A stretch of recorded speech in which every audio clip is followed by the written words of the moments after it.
জুলাইয়ে প্রাণঘাতী অস্ত্র ব্যবহারের অনুমতি শেখ হাসিনা নিজেই দিয়েছিলেন। বাংলাদেশের তৎকালীন প্রধানমন্ত্রী শেখ হাসিনার কথোপকথনের একটি ফাঁস হওয়া অডিও রেকর্ডিং থেকে জানা যায়, গত বছরের জুলাইয়ে শিক্ষার্থীদের নেতৃত্বাধীন বিক্ষোভে প্রাণঘাতী শক্তি প্রয়োগের অনুমতি তিনি নিজেই দিয়েছিলেন। বিবিসিআইয়ের যাচাই করা ওই রেকর্ডিং অনুসারে শেখ হাসিনা তার নিরাপত্তা বাহিনীগুলোকে বিক্ষোভকারীদের বিরুদ্ধে প্রাণঘাতী অস্ত্র ব্যবহার করার অনুমতি দিয়েছেন এবং তারা অর্থাৎ এসব বাহিনীর সদস্যরা যেখানেই তাদের অর্থাৎ আন্দোলনকারীদের পাবেন গুলি করবেন।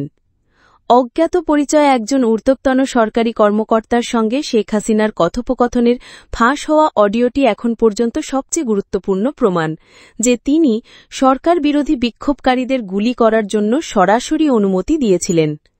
ফাঁস হওয়া অডিওটি সম্পর্কে জানেন এমন একটি সূত্র বিবিসিকে জানিয়েছে, গত 18 জুলাই নিজের সরকারি বাসভবন গণভবন থেকে শেখ হাসিনা ওই ফোনালাপ করেন।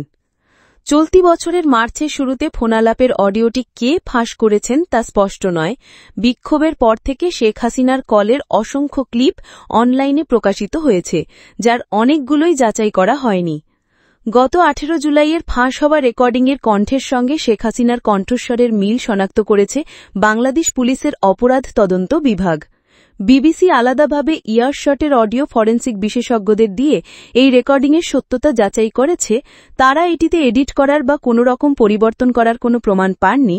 অডিওটি কৃত্রিমভাবে তৈরি করা হয়েছে এমন সম্ভাবনা খুবই কম বলে তারা জানিয়েছেন। মানবাধিকার বা পরিবেশ রক্ষার ইস্যুতে অডিও সংক্রান্ত তদন্তের কাজ করে অলাভকর প্রতিষ্ঠান ইয়ারশট। তারা বলছে ফাঁস হওয়ার রেকর্ডিংটি সম্ভবত এমন একটি ঘরে ধারণ করা হয়েছিল যেখানে ফোন কলটি স্পিকারে বাজানো হয়েছিল, কারণ এতে স্বতন্ত্র টেলিফোনিক ফ্রিকোয়েন্সি এবং ব্যাকগ্রাউন্ডে কিছু শব্দ ছিল। ইয়ারশটের বিশেষজ্ঞরা রেকর্ডিং জুড়ে ইলেকট্রনিক নেটওয়ার্ক ফ্রিকোয়েন্সি বা ইএনএফ শনাক্ত করেছেন, যে ফ্রিকোয়েন্সি অন্য একটি ডিভাইস থেকে অডিও রেকর্ডিংয়ের ক্ষেত্রে প্রায়শই উপস্থিত থাকে। এটি এমন একটি সূচক যার মানে হল অডিওটিতে হেরফের করা হয়নি। ইয়ারশটের বিশেষজ্ঞরা শেখ হাসিনার বক্তব্যে ছন্দ, স্বর এবং শ্বাসের শব্দ বিশ্লেষণ করেছেন এবং ধারাবাহিক নয়েজের স্তরও শনাক্ত করেছেন। অডিওতে কৃত্রিম কোনো পরিবর্তন আনার প্রমাণ তারা খুঁজে পাননি। ব্রিটিশ আন্তর্জাতিক মানবাধিকার আইনজীবী টবি ক্যাডম্যান বিবিসিকে বলেছেন, রেকর্ডিংগুলো তার ভূমিকা প্রমাণের জন্য অত্যন্ত গুরুত্বপূর্ণ। এগুলি স্পষ্ট এবং সঠিকভাবে প্রমাণিত এবং অন্যান্য প্রমাণ দ্বারা সমর্থিত। টবি ক্যাডম্যান বাংলাদেশের আন্তর্জাতিক অপরাধ ট্রাইব্যুনালের পরামর্শক হিসেবে কাজ করছেন, যেখানে শেখ হাসিনা সহ অন্যান্যদের বিরুদ্ধে মামলা চলছে।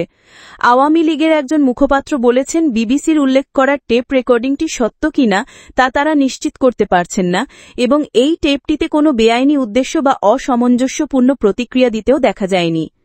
আন্তর্জাতিক অপরাধ ট্রাইব্যুনাল 203 জনকে অভিযুক্ত করেছে, যার মধ্যে 73 জন গ্রেপ্তার রয়েছেন। আন্দোলনে পুলিশের ভূমিকা নিয়েও বাংলাদেশের আদালতে বিচার চলছে।